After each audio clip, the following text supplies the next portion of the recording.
Breaking. King Charles just did something no British monarch has done in 50 years, and it's tearing the government apart from the inside. Prime Minister Keir Starmer sent a private letter to Buckingham Palace last Tuesday at 9:47 a.m. What he requested was stunning. He asked King Charles to cancel public appearances in London for 3 months, citing security concerns around Labour's reform plans. Charles read the letter. Then he did the opposite. Within 2 hours, he scheduled 5 new London events, including an unannounced visit to meet veterans in the East End. That single decision just triggered the biggest royal government clash since the abdication crisis.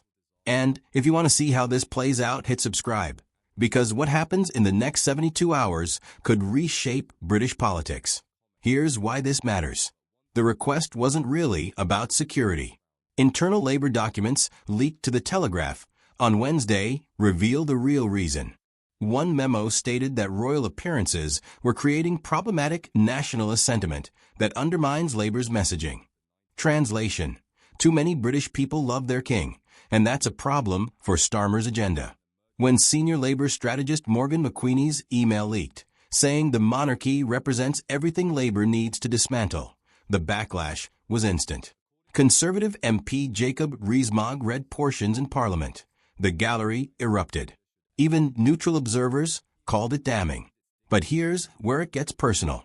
British veterans are watching this unfold with anger that goes beyond politics. James Morrison, 67, a former Royal Marine from Portsmouth who served 22 years and earned 3 commendations, spoke outside the Imperial War Museum yesterday. His voice broke. "We didn't fight for this country so some politician could tell our king where he can and cannot go."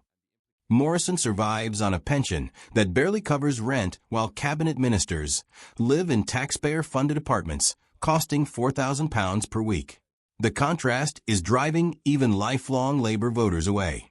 Patricia Hughes, a retired voter from Durham, said it clearly: "I've voted Labour my whole life, but this attack on our monarchy is unforgivable. They've lost me forever." A veterans group calling themselves Defenders of the Crown launched a petition demanding Starmer's resignation. Within 48 hours, 387,000 signatures. Former Army Colonel Richard Kemp, who commanded forces in Afghanistan, appeared on BBC Breakfast, visibly shaken. "In 30 years of service, I never questioned my government's respect for the crown. Now I don't recognize this country." His interview was shared 2.1 million times. Then King Charles broke protocol in a way that stunned constitutional experts. At yesterday's Commonwealth Day service at Westminster Abbey, he delivered what palace insiders are calling the most pointed speech of his reign. Standing before cameras broadcasting to 50 countries, Charles spoke with controlled intensity. "Service to this nation is not a privilege granted by politicians," the king said, his voice steady and sharp. "It is a sacred duty that transcends temporary governments and fleeting political wins. Those who serve understand this. Those who seek only power never will." The Abbey went silent. Everyone understood who he meant. Charles didn't name Starmer. He didn't need to. Palace sources reveal Charles personally rewrote that section 6 times, removing diplomatic language and adding sharper words. Senior advisors tried to talk him out of it. He overruled them all. What happened next proves how badly Starmer miscalculated. Prince William made an unscheduled visit to a military hospital in Woolwich. Speaking to wounded veterans, he said something extraordinary: "My father and I will always be wherever Britain needs us most. No memo will ever change that." The entire royal family united against Downing Street. Princess and cancelled a private event to honor the household cavalry.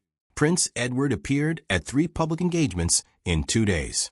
The palace wasn't just pushing back. It launched a coordinated campaign. The financial markets reacted first. The pound dropped 2.3% against the dollar within 90 minutes of Charles's speech. £8.7 billion wiped from the FTSE 100 by market close. Currency traders cited constitutional uncertainty. Then the political fractures began. 7 Labour backbench MPs have now publicly broken with Starmer. Veteran Labour member Graham Stringer called the attempted royal ban the stupidest political decision in modern history. Sarah Champion, MP for Rotherham, received 847 emails from constituents demanding Starmer apologize. Only 3 supported him. International reactions came fast. Australian Prime Minister Anthony Albanese cancelled his state visit to Britain, citing scheduling conflicts nobody believes. Canadian officials leaked concerns about constitutional stability affecting trade talks. New Zealand's parliament passed a motion supporting constitutional monarchy, 87 votes to 33. Protests erupted across Britain simultaneously: Manchester, Birmingham, Glasgow, Cardiff, Newcastle. Every major city saw thousands march supporting the monarchy. In Liverpool, a traditional Labour heartland, 6,000 people gathered waving Union Jacks and singing God Save the King. A poll shows something unthinkable.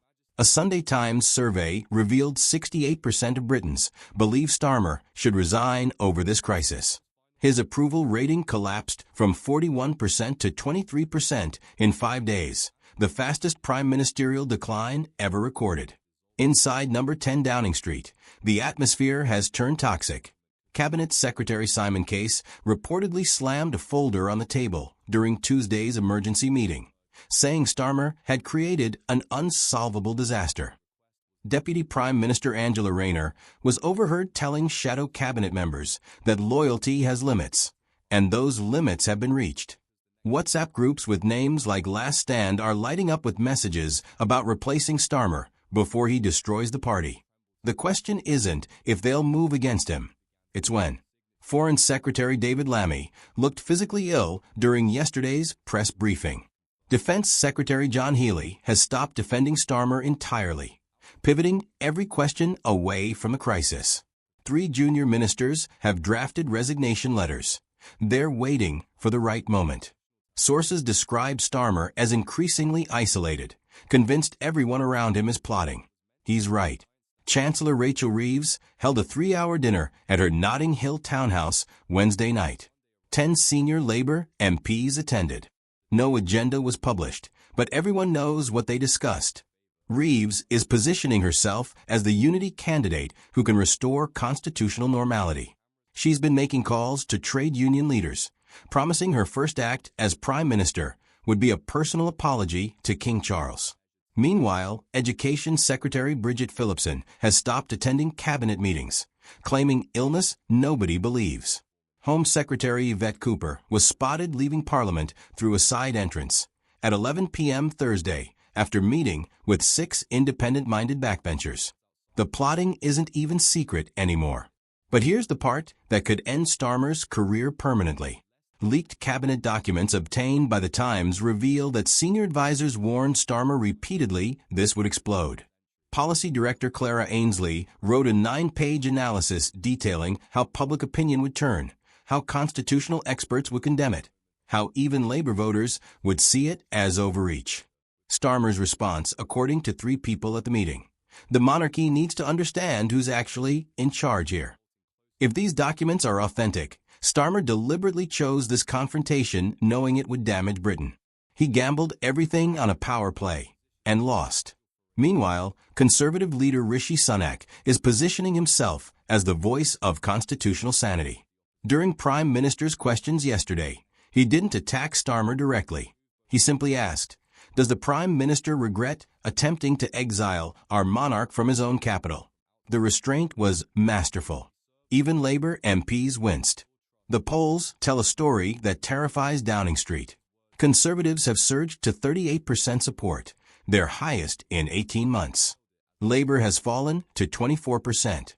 For the first time since the 2024 election, voters prefer Sunak to Starmer by 52% to 31%. In traditional Labour strongholds like County Durham and South Yorkshire, the Conservative lead has expanded to double digits.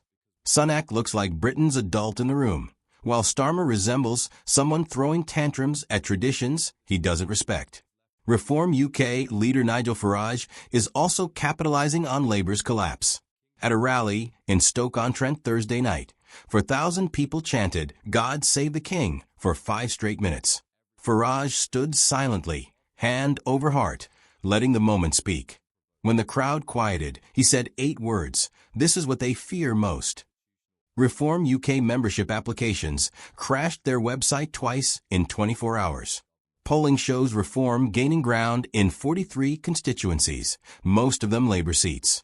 Farage isn't a protest vote anymore. He's a genuine threat to both major parties. The next 72 hours are critical. Parliament reconvenes Monday morning, where Starmer faces hostile questions from his own benches and opposition attacks. King Charles has scheduled another London appearance for Wednesday, a deliberate challenge Starmer cannot stop. Labour's National Executive Committee meets Thursday to discuss leadership concerns. 3 cabinet ministers are preparing to resign simultaneously if Starmer doesn't apologize to the king publicly and unconditionally. The question is no longer whether Starmer survives, it's how bad his downfall becomes, and whether he destroys the Labour Party on his way out. Britain is watching a prime minister attack an institution that survived wars, depressions, and revolutions. At the center stands Starmer, looking increasingly isolated and finished. So what happens next? Does Starmer resign before he's forced out? Or does Labour's cabinet remove him themselves? Did the Prime Minister just commit the greatest political mistake in modern British history? What do you think happens in the next 72 hours? Drop your thoughts in the comments. We're reading every one, because your perspective matters in understanding how this crisis unfolds. And if this constitutional showdown shocked you, share this with everyone who needs to understand what's really happening in Westminster right now. The mainstream media is covering this, but they're not showing you the full picture of how close we are to a complete government breakdown. Tomorrow, we'll break down the leaked messages that reveal who Labour's cabinet is considering as Starmer's replacement, and why that choice could determine Britain's direction for the next decade.